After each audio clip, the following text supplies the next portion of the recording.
I'm sitting here making a video. I know damn well I have a freaking assignment to do on online school, but I'm making a young video. Yeah, so Matt upload a video. I'm like, Simon, you have to wait. You might be the future of my career, but I have to make this video. No? Okay, I need to do that quickly before I fail. Yo guys, what's up? We're reacting to film theory. Scooby Doo is actually an alien. What? I don't know. Matpat somehow gonna make sense out of this, but without further ado, let's just get into the video. No funny business. And now, gang, we'll find out who was really behind the hauntings at YouTube headquarters. What's that? Oh my god. Wait, gang, I think this is another mask. Really pawns? Yeah, no, big no there. Let me rip this Yep. off. PD pie. Hold on. Mr. Beast? Jinkies, Mr. Beast, how what are you many doing there? things are there?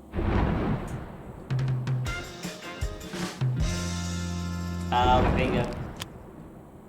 Alright, I think this is the Can we last start? one. Okay, the buddy. real person behind the hauntings at YouTube HQ was... See? Will Smith. YouTube sensation Will Smith. YouTube sensation Will Smith.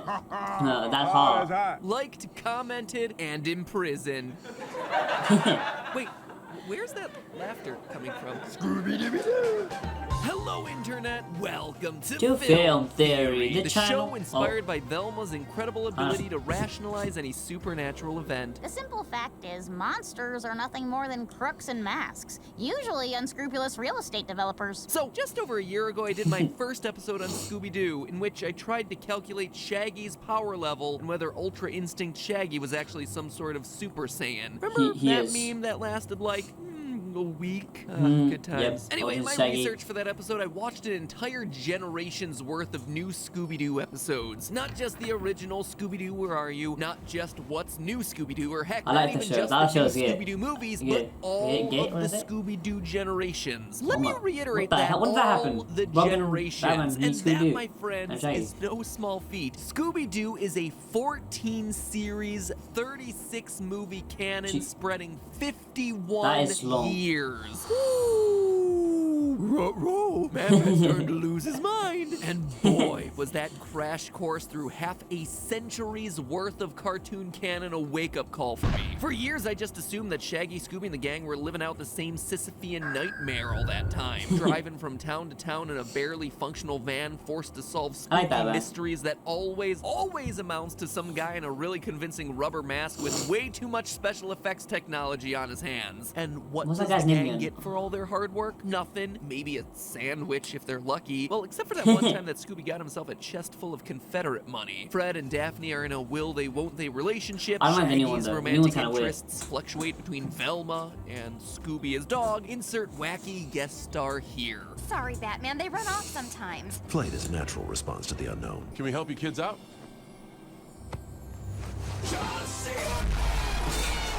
What the hell? I forgot. I his name. wasn't entirely wrong, No, the but racing as I one. was I forgot his binging name. through this franchise, I was shocked to learn that across those 51 years, those 14 series, and those 36 spin-off movies, that there's actually a complex Scooby-Doo lore here. No joke, long before the MCU, there was the SDU. Might be easy to SDU. assume that each iteration of Scooby-Doo is completely separate from all the ones that came before it, because, you know, it's just a cartoon, right? Who's putting in that much effort? But in reality, the teams behind these shows appear to be taking a wanna see the movie, of though. care with the long, I got my little Shaggy gun, you know, history okay. of this series. So much so that the entire franchise, movies and all, can basically be boiled down into two self-consistent timelines. Well, 2.5 if we're being completely accurate. At least, that's my theory today anyway. So with a new film entry coming out later this week looking to set up a prequel story that I guarantee will burn this theory to the ground, I guess our new movie is an origin story. let me at least get the video out now before it completely throws off all my research. So Yeah. before we start throwing things Yes, at timelines, let me lay out the major pieces. Yeah, it's on top First, plan. and The movie most comes out, importantly, debunks let's get everything. the big one out of the way. Scooby-Doo is an alien, period. End of sentence. That is Makes a lot of 100% sense. canonical fact. That isn't me even overreaching in the slightest. In the recent series, Scooby-Doo Mystery Incorporated, which is shockingly lore-heavy for a Scooby show, we learn about the Anunnaki, an ancient godlike alien race that comes to Earth every few thousand years. The Anunnaki have no physical form. so they're forced to possess animal bodies. The Anunnaki have a great history of helping humans,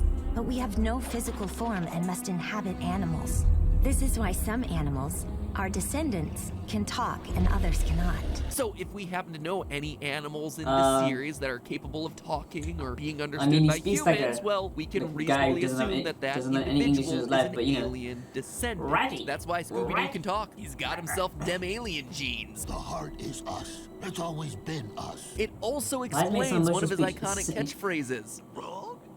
Blair. So that's big reveal number one about this series' lore, and we Oh, are I am a just dog. getting started. The Mystery Incorporated series also introduces us to the canonized concept of a Scooby multiverse. In the Ooh. final episode of this particularly interesting run, Scooby and his friends help defeat an evil Anunnaki who's been trapped on Earth. To try and escape, this force has been assembling and manipulating mystery teams throughout the ages to try and get released, with the Scooby Gang being his most recent group of kids. Once this evil entity gets destroyed, however, Scooby's entire world gets destroyed along with it, launching the main mystery gang into a brand new existence. Whoa. Their same hometown of Crystal Cove, but with everything slightly different. yeah. Shaggy is no longer a slacker, but rather a top chef. Velma is a champion academic, but perhaps most shocking of all, Fred and Daphne are engaged. I Oh. know why everything's different. We destroyed the entity, and by destroying that was gonna happen no it matter was what, as if right? it never existed. By I just- destroying the evil Daphne entity, and we Scooby went created an together. entirely different timeline. Our actions created a better world where we all have normal and productive lives. So that, off the bat, gets us into two separate timelines. Same Scooby Gang, carried out across two branches of the multiverse. The next big issue that we need to talk about are the monsters themselves. The vast majority of the shows recycled the same twist. There were no ghosts. Man was the real monster all along. And I would have gotten Play with it too if you want from the meddling kids. That was the That was a lot. formula for decades, for the TV show at least. And It's yet, still for some strange entertaining. reason, most of the movies, like 1987 Scooby Doo meets the Boo Brothers, and most of the direct-to-video Scooby Doo movies, like Scooby Doo on Zombie Island, I love that all one. have the gang encountering real-life supernatural creatures. A very select few of the series had this as well, like the 13 Ghosts of Scooby Doo, the Scooby and Scrappy Show, and Is that Mystery one that, like, Incorporated, two of them, where again right? I'm the not sure. ghosts and boogeymen I'm really, are actually real supernatural creatures. When fried I on first my encountered Scooby these stuff. outliers, I was just happy to write them off as taking place in a totally different universe. In one universe, ghosts are fake. The mystery gang always pulls off a mask and everyone's happy. In the other, ghosts are a real threat, and we should all be terrified by the retribution that the undead shall deliver unto us. Here's where things get weird, Chill out. though. In many I'm of the about Ghosts swing. Are Real iterations, Shaggy wears a red shirt. Yeah, I saw- Red. Different shirt, different universe, obviously. Okay, now, that might seem like an exaggeration, and normally it would be, but there's actually more to Shaggy's wardrobe changes than meets the eye. You see, in the 2001 direct-to-DVD movie Scooby Doo That's the and one- no, this is the one where they Cyberchase, two the of them. Scooby Gang goes into a Scooby-based video game world complete with This is digital it? doppelgangers. Yes. And what does Shaggy's digital form look like? Red. Shirt. Big deal, right? It's just a It's physical pretty color big. swap to differentiate him from the real Shaggy. Except that's If you're not a dog, the you won't see the case. difference. Look closer and you start to see that the shirt isn't the only thing different about Shaggy's digital form. His eyes fit- are also different. And not just different, they're the exact match for how they were drawn during those 80s era Wait. scrappy-centric Scooby-Doo episodes. I want to see how I forgot how Shaggy's all of eyes the normally look. ghosts and ghoulies from Scooby-Doo and the 13 Ghosts and Scooby and the Scrappy Show episodes have taken place in a digital simulation. To know for sure, we have to start putting this whole thing together. The first thing that happens chronologically is the birth of Scooby-Doo in 1969. This is according to a fake document that Velma uses to claim Scooby as a service dog in the movie Legend of the Phantasaur, which, funny So it's enough, was fake. the same movie where Ultra Instinct Shaggy got his origins. So, across when the he- board, in that probably boss the scene. single most Boss scene? important piece of First guy. Scooby-Doo related media to ever come out in half a century. I can't tell if I'm exaggerating that or not. The rest of the gang was probably born around the same time. Because of Scooby's Anunnaki heritage, he actually ages at a speed closer to that of a normal human. So roughly 10 years after being born, he's still very much a puppy for the events of the first series chronologically and the 9th overall series in the Okay, so franchise is it- launched a pup named Scooby-Doo, along with the movie that was set in the same time period, The Mystery Map. In the first episode of the series, we see Yeah. the gang already together and solving mysteries in their hometown of Coolsville, USA, under the name the Scooby-Doo Detective Agency. That's This kinda lit. series directly leads into the original We couldn't do it now, though. series, Scooby Doo, You know why? Where Are You? And its many follow-ups. The new Scooby Doo movies, where they hang out with celebrities, before eventually winding up with the Scooby Doo show. And with that, we come to the darkest period, Scrappy Doo. Oh, God. Scooby's nephew, who was deemed by censors as, quote, too independent, which apparently is a bad thing to teach kids. Well, at the time, what? he was popular enough to help prevent the Don't be Scooby franchise from being independent. canceled. Since Rely on then, your he's parents. become the single most hated television sidekick of all time. Even the creators of Scooby-Doo themselves will only allow references to him insofar as they make fun of how bad he was. Unlike the previous incarnations of the series, this new iteration focuses on dealing with real monsters and real supernatural threats, rather than your typical villain hiding under a mask. But how, in a series that's only focused on real-life crooks, did supernatural forces alternate suddenly universe. appear out of nowhere in this world? Clearly, there had to have been something to prompt this change in the world from the classic Don't know Scooby's what's happening yet. technological terror into the Let's modern switch. Scooby's paranormal fears. The answer actually lies in a crossover episode, one that would happen 3 decades after Scrappy was first introduced. A crossover of supernatural proportions So why can because Scrappy it's talk? crossing over with the show Supernatural. Now, if you're unfamiliar My with God, Supernatural, it's about, you guessed it, the Supernatural, Supernatural, yep. and 2 paranormal hunters. In the season 13 episode Scooby Natural, something incredible happens for both the Wow. Supernatural and Scooby-Doo universes when the two collide. Brothers Sam and Dean from Supernatural get sucked into the world of Scooby-Doo along with their angel friend Cass. But here's where things get really crazy. You see, they're not just sucked into the world of Scooby-Doo, they're Yeah. sucked into a real episode of the show. Specifically, the 16th episode ever, titled A Night of Fright is No Delight, which, Ooh. when it first aired, just ended with the typical bad guy in a mask reveal. However, what we're shown in this crossover is that the Supernatural guys accidentally opened the Scooby-Doo universe up to real paranormal powers. Them entering the TV show has allowed a ghost in, resulting in the two hunters Yeah. chasing an actual ghost through an episode where there wasn't a ghost to begin with. Meanwhile, the Mystery Gang stays oblivious to the whole thing. At the end of the episode, the Winchester brothers manage to convince the Scooby Gang that it's all been elaborate tricks and gadgetry. Before that, though, the Mystery Gang does get itself a little wake-up call from Cass. Ow. So, everything you told me, it's true? Werewolves? Vampires?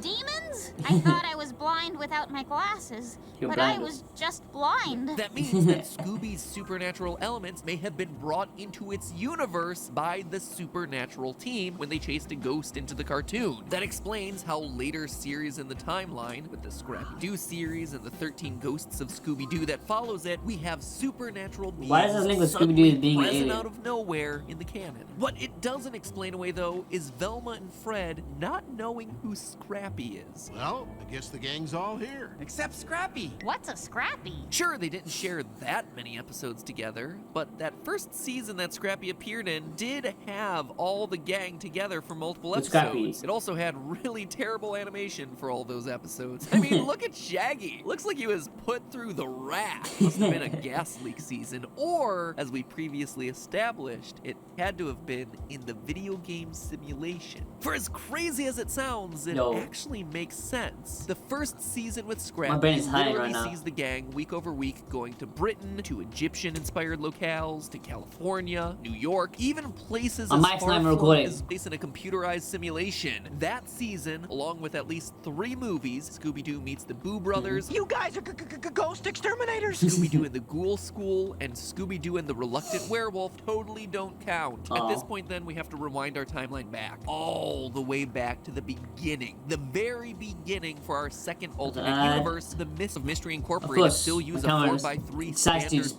broadcasting the ratio, wire. which started going out Ew. of style in the mid-90s. Ew. It would have been startlingly obsolete by the time Mystery Inc. actually aired in 2010. That means that this show wasn't meant to take place concurrently with the show's airing, but rather sometime I wish that one was back going in the up. 80s and But I wish 90s. now Because the the older gang ones, is back in high 'cause school that's a again, lot it's better. most likely to take place in the 80s. I wish that one. Except this go around, Open it. all the mysteries from the other timeline have already been solved. The first episode of the series starts with Velma giving a tour of the Haunted Museum, and it's a who's who filled with nods to all the classic monsters from Scooby Doo, Where Are You? And who could forget the terrifying stylings of Space Kook? Not me. They all turned out to be fakes. That's not all, though. We see the Luna Ghost from the Scooby Doo live-action Yeah, that's- film, okay, as say- well as references to Scrappy Doo and Never never talking about him again. We all promised each other that we would never speak of him. Not ever. So then, why wouldn't this be connected somehow to our main timeline? Well, because A, they don't believe in real ghosts, when in the main timeline by this point they've seen plenty of those. B, they're born and raised in a new town. This one's town is Crystal Cove as opposed to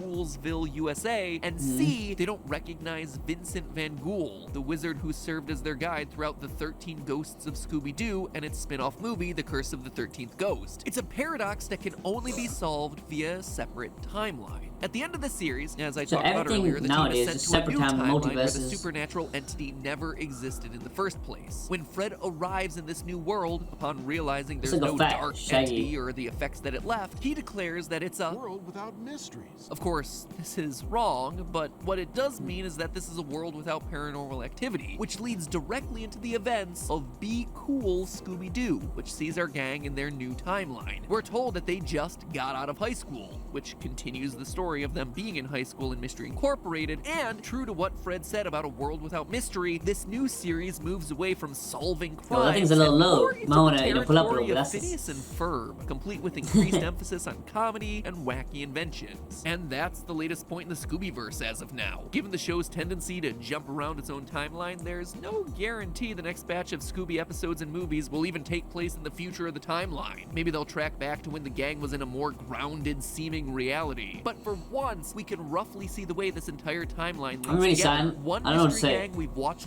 grow up since they were kids, a second mystery gang that have themselves crossed the dimensions into a brand new timeline, and a third that's entirely digital. And now with that out of the way, tune in next week when I explain how Fred and Daphne still haven't become an official couple after all these years. Actually, that's not an episode at all. I just said it as a joke. The next episode is absolutely Rick and Morty. Anyway, until then, if you guys enjoyed the video, I'm sorry. Okay, I'm so bummed out now. That's stupid. Oh, fuck. Okay, you know what? That's a good way to end it. If you guys enjoyed the video, I'll hit that like button, subscribe to my channel, and I'll see you guys in my next video. Peace.